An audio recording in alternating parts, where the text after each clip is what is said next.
In this lesson, we'll discuss portfolio performance evaluation with measures of timing and security selection. We'll start the discussion by examining the statistical significance of portfolio performance. Subsequently, we'll discuss the holding measures of timing and security selection. We'll also understand the application of these measures in the fund management industry with the help of numerical examples. Portfolio performance evaluation, timing. In this video, we'll discuss a very important aspect of portfolio performance, which is timing of the portfolio manager. Timing involves changing the sensitivity of the portfolio to one or more systematic influences in anticipation of future market movements.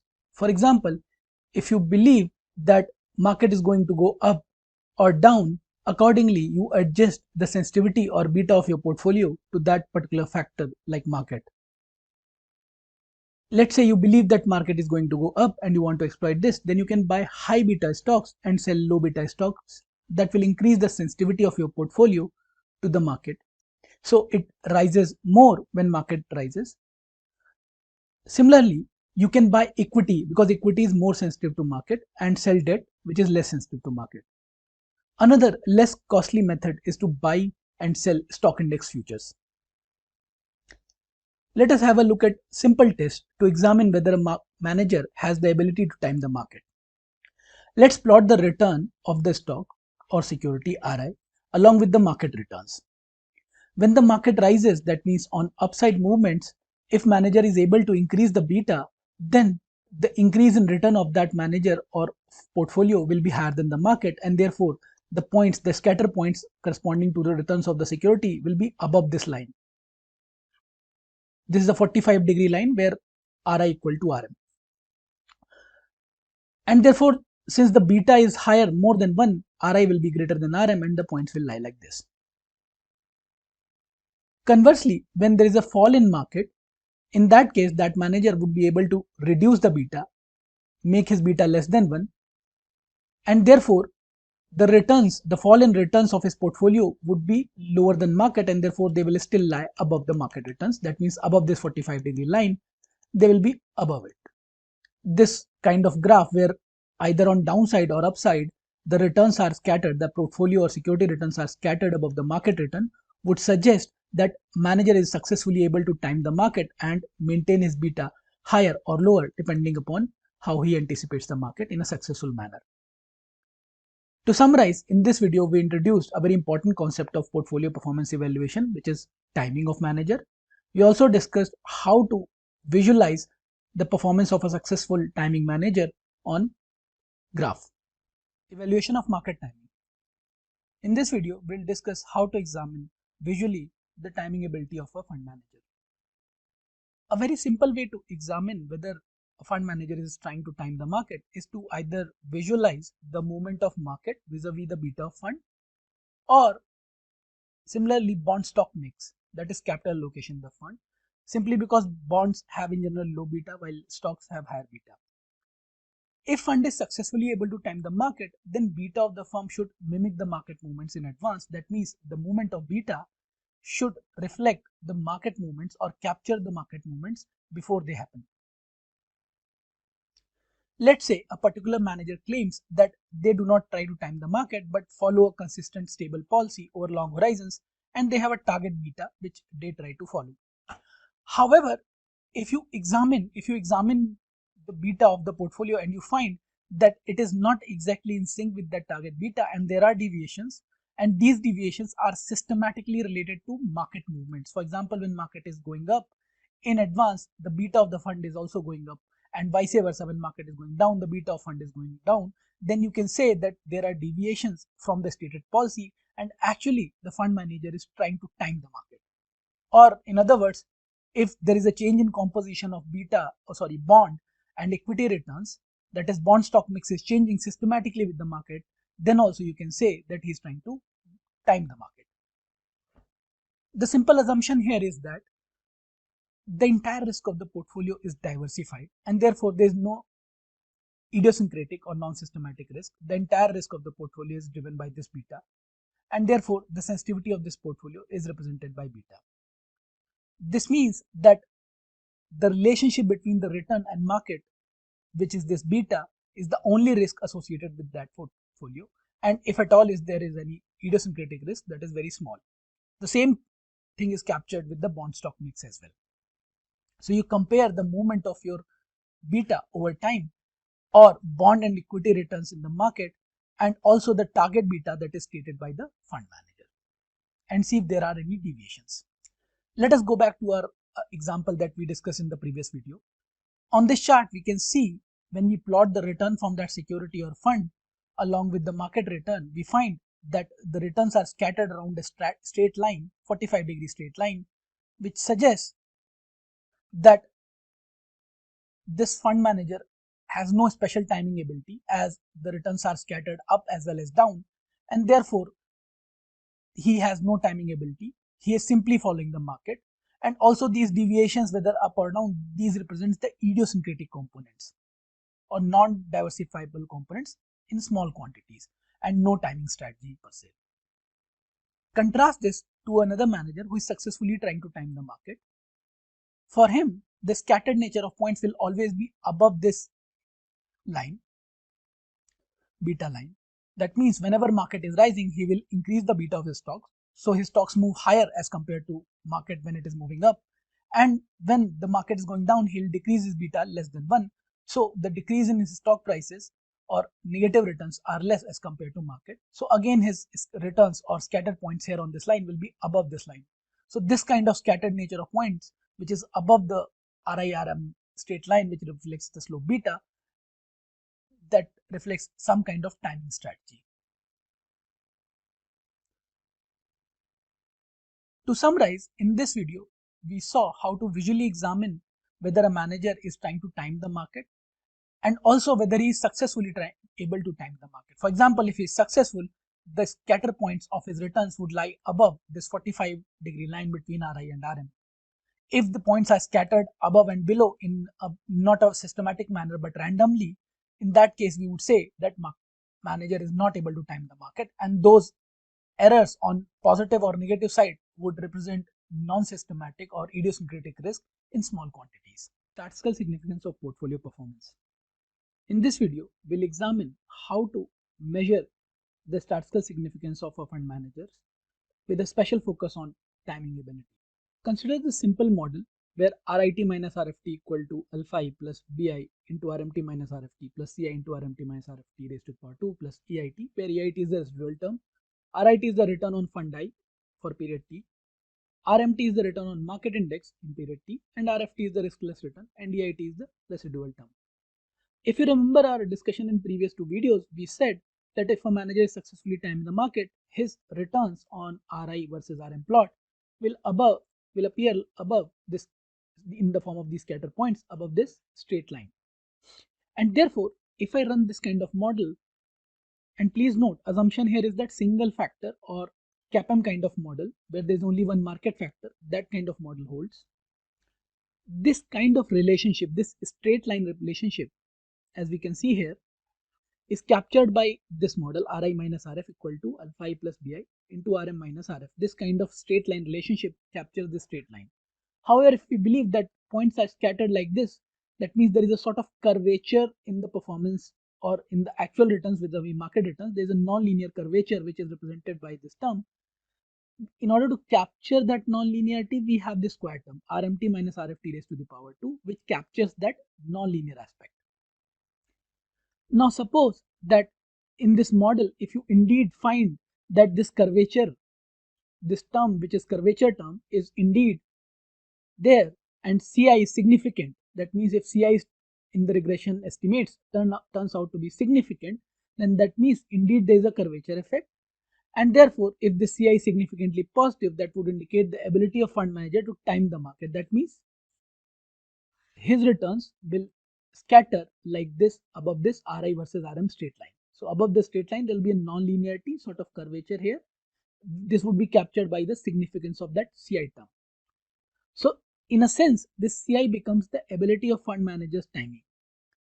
In case this Ci is negative, that would have opposite effect. That means if it is negative, then that curvature would be something like this, and that would indicate a very poor performance of that fund manager in terms of its timing. Please note, here is a very key assumption or underlying fundamental assumption that we are considering CAPM or single factor APT, where that factor is market factor RM, is to be the true depiction of reality. However, there is nothing that stops us from adjusting this model to reflect a more realistic multi-factor APT model as well. To summarize, in this video, we discussed how to statistically measure the timing ability of fund manager. We noted that if a manager is able to time the market, then his performance would be captured by this non-linear curvature over this straight line RM minus RF, and the coefficient Ci, which is the coefficient of this non-linear term, the non-linear term being RM minus RF raised to the power 2. The coefficient of this term Ci, if it is statistically significant, that means the manager is successfully able to time the market. Holding measure of timing. In this video, we'll discuss another variant of timing measure, which is based on security holdings of a portfolio. In contrast to directly examine the relationship between fund returns and market returns, holding measures rely on portfolio holdings. We already know that beta for a security of portfolio is estimated as weighted average of betas of all the securities that comprise the portfolio. This requires estimation of beta for each security individually that is part of portfolio. And once we have the beta of each security, using the holdings data, we can compute the beta of the portfolio by using security proportions and individual security beta. So thus we estimate the portfolio betas. This method is in contrast to estimating beta directly by relationship between portfolio movement and market movement. A very simple and intuitive measure of timing, which is holdings measure of timing, is Elton-Gruber-Blaise measure or EGB measure. The formula is simple: summation t equal to 1 to t beta t square minus beta t star minus beta at into rpt upon t. Here beta t star is the target beta, beta at is the actual beta at the beginning of the period, and t are the number of time periods, and rpt is the return for the period t. Now this measure captures whether the fund deviated from its target beta in the same direction as the return on market, some kind of market index deviated from its normal pattern. Now the idea is that we want to examine whether a particular given fund increases its beta when the market returns are high and decrease when market or index returns are low. Generally, this target beta, Bt star, is determined by the firm policy and some kind of agreed normal beta, which is agreed upon based on the firm policy. Sometimes, often long-term average betas are also employed as the proxy for target beta. It may be also noted that certain aspects of market and security prices are forecasted with some given attributes. For example, dividend price ratio can be employed to forecast prices. And therefore, such forecasting or such prediction, a manager should not get any credit for such prediction, where the price changes can be forecasted with metrics like dividend price ratio or price to earning ratio. And therefore, the beta, forecasted beta using such attributes or parameters can also be employed as some kind of target beta. So when we have these attributes, we can forecast beta, and that forecasted beta can also be employed as target beta. The idea, in summary, the idea behind this kind of measure is that if there are movements in beta or deviations from target beta, are these deviations reflect the future movement of market, and therefore indication of some kind of timing by manager. To summarize, in this video we discussed a very important measure of timing, which is holding measure of timing. Here we do not estimate the beta of a fund directly with its sensitivity towards market movement, but we estimate beta of individual security constituents of that portfolio. Then we use holdings data to estimate the proportionate weights of these securities and compute the portfolio beta by using the betas of individual security constituents. Once we have that portfolio beta based on holdings of securities, we estimate some kind of holding measure of timing like this EGB measure of timing, where we see whether the beta of the portfolio is deviating from its target or agreed upon beta or policy beta or some kind of long-term target beta, and these deviations follow or anticipate future market movements and try to benefit from it. Holding measure of security selection. In this video, we'll discuss a very important measure of portfolio performance, which is holdings measure of security selection. By examining portfolio holdings for investor or an analyst, it is easy to see which securities have been bought or sold by a fund manager in the portfolio. And using this data, one can establish whether a particular entry or exit or liquidation of a particular stock or bond led to this up or down performances. For example, one such measure, Greenblatt and Titman performance measure, is computed as follows. Here GT for a period T is summation j equal to 1 to n WJT minus WJT minus 1 into RJT, where WJT is the weight of security J at time T and WJT minus 1 is the weight of security J at time T minus 1 and RJT is its return. This measure can be examined to see the security selection ability of a manager by understanding how manager adjusted weight between these periods, let's say T minus 1 to T. In this formula, WJT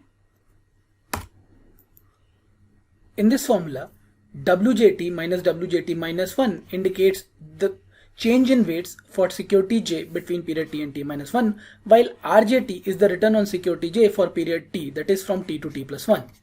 And therefore, a series of GTs are averaged over a period to get the combined measure, which is summation GT over time T divided by T. This average GT is an indicator of the quality of manager's decision making. How? This formula examines whether a manager is successfully able to change the weight in the previous period from T minus 1 to T in anticipating the performance of security from period T to T plus 1. If manager is successful in security selection, he should be able to find those securities that are undervalued. That means if this manager is able to successfully anticipate whether a security is undervalued or overvalued, he'll buy undervalued securities and increase their weight from T minus 1 to time T, and if it is overvalued, then sell these securities by decreasing their weight from T minus 1 to T. And if in subsequent periods the security performs accordingly, thereby benefiting the portfolio, his performance will be reflected in this GT measure. This GT measure will be able to capture that performance, whether the movement in WJT weights from WJT minus 1 to WJT is systematically linked to RJT. If it indicates successful performance, that is positive, which indicates he has security selection ability, a negative measure would indicate poor security selection ability. To summarize, in this video we discussed holding measure of security selection. We noted that using holdings data and changes in period on period changes in this data, we can examine whether a manager is successfully able to select those securities that are undervalued or overvalued, and thereby benefiting the portfolio in terms of superior performance in future. Holding measure of security selection. In this video, we'll try to understand the holding measure of security selection with the help of a simple example. In this example, we'll try to compare the performance of two portfolios or fund managers. One is a passive fund and other is a more active fund manager.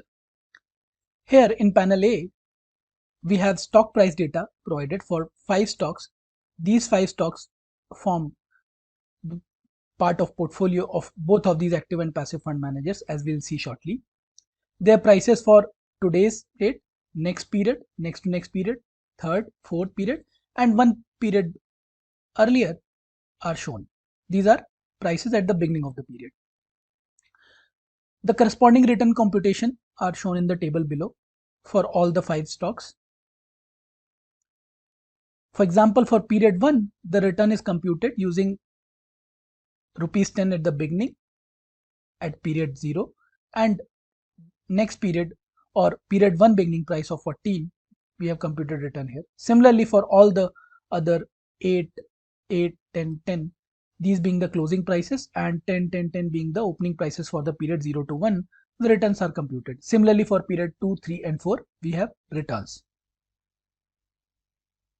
In panel B, we have the data for a value weighted index. Holdings data are provided for all the 5 stocks for different dates, 0, 1, 2, 3. Different dates, we have holding data provided. Coincidentally, for all the dates, we have 200 shares for these stocks for all the dates.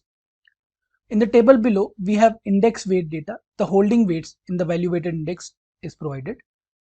These index weights are very easily computed. For example, look at the weight of security A in period 2, that is at the beginning of period 2, which is 28%.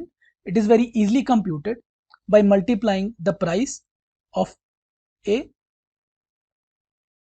at the closing of date 1, which is 14, multiplying it with the number of stocks 200 as a numerator. So we have 14, which is this price of the security multiplied by the holdings 200, the numerator, and denominator is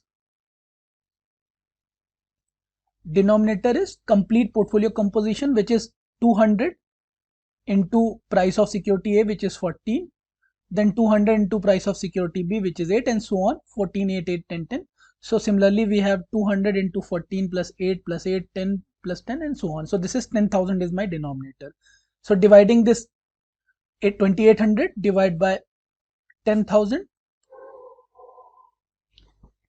So dividing this 2800 by 10,000, we get 0.28. This is my weight of index weight for stock A. Similarly, we can compute for stock B, C, and D, and E. So we have respective portfolio weights, or in a way proportionate amount invested in stock A, B, C, and D, and E in this value weighted index.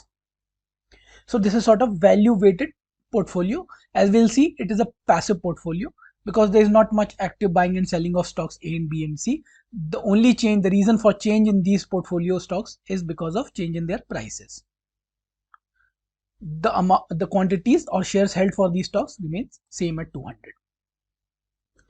Next, in panel C, we have holding data for active manager, and the holdings are provided at the dates, beginning dates 10, 5, 5, 10, 10. Now, using these dates and the prices as we saw earlier here, these prices, we can compute the proportionate amount invested for this particular portfolio. For example, for period 2, beginning of period 2, we can simply compute the proportionate weight for security A as 10 into 14 as numerator, divided by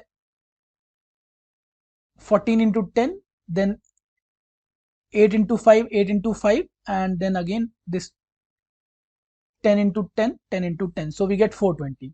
So this is our denominator, and numerator is 10 into 14. So 140 upon 420, we get 0.33 as the proportionate amount invested in security A. Similarly, we can compute the proportionate amount invested in security B, C, D, and E. So these are respective weights of securities invested in the active fund manager's portfolio. Now let us compute the GT measure for these value weighted index portfolio and active fund manager portfolio. The formula is W1 minus W0 into R1 for period 1, W2 minus W1 into R2 for period 2, and so on. Here we are taking the difference between the weights. For example, in the case of value weighted index, we have the return number R1 written for period 1. So for example, here we have written for period 1, which is 40%, and the change in portfolio weights from period 1, which is the change in portfolio weight at period 1, which is here 0.2 minus 0.2, which is 0. So we have a number of 0.